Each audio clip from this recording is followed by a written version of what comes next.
Hi folks, I'm back. It's me, Mahbub Chowdhury, aka the People's Coach, aka your host and speaker for today. Now today I want to speak to you guys about why do we argue in a relationship. First and foremost, let me bring something to your attention. There is a number of reasons why we argue in a relationship, but I only want to cover a few things in this video today, and that is this. It boils down to ego. It's all about the ego. Let me tell you something. When two people come together, they're from different backgrounds, different walks of life, different experiences and upbringing, and you're coming into a relationship and you're trying to gel together. You are bound to have your disagreements, because at the end of the day, each and every one of us out there has a different understanding, a different interpretation of the world, the way we see things, the way we explore and experience things. Now, what tends to happen is this. We tend to think that we know what's best just because we're in a power of position, power of authority, a greater influence, or we're experienced in this field of expertise or specialism. And we think, yes, that gives us the authority to ingrain our views on our spouse. And let me tell you something, by doing this, you know what it does? It only worsens the relationship, because it goes to show that you're being arrogant, you fail to understand one another, you fail to empathize with one another. Then how is the relationship going to evolve? How is it going to grow and develop? People, I'm here to point out something. I'm here to point out this. There's going to be disagreements whether you like it or not at some stage in your relationship. We all go through it. And only some of us actually grow through it. And the only way we grow is by allowing the person to speak, allowing them to have their views, their insights, their interpretations of the world. You don't always have to have the final say. Like my wife keeps on telling me, Mabs, you think you know it all. Why do you always have to have the final say? And you know what? That got brought to my attention. She's absolutely right.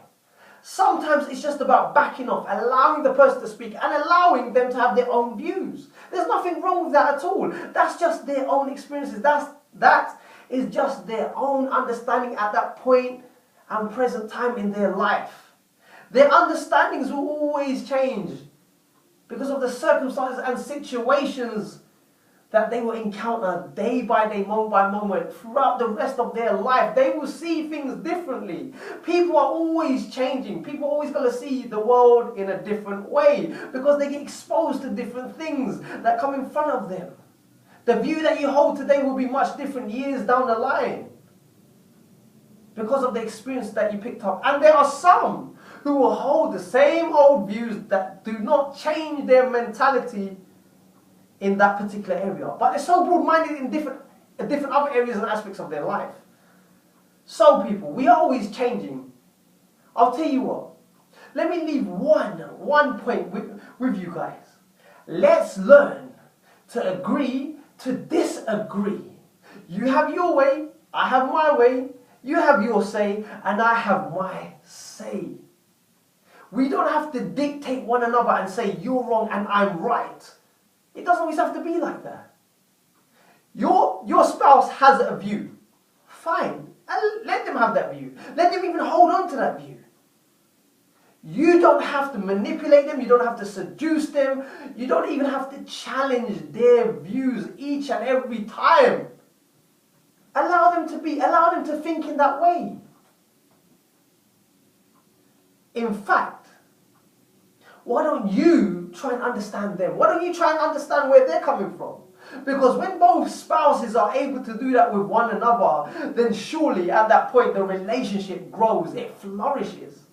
It's all about embracing each other's ideas, not putting each other down. Because sometimes what we tend to do, or what we may do, is that we will use logic, rational explanation and argumentation and try to put that person in their place and make them feel bad and make them feel as if they are wrong.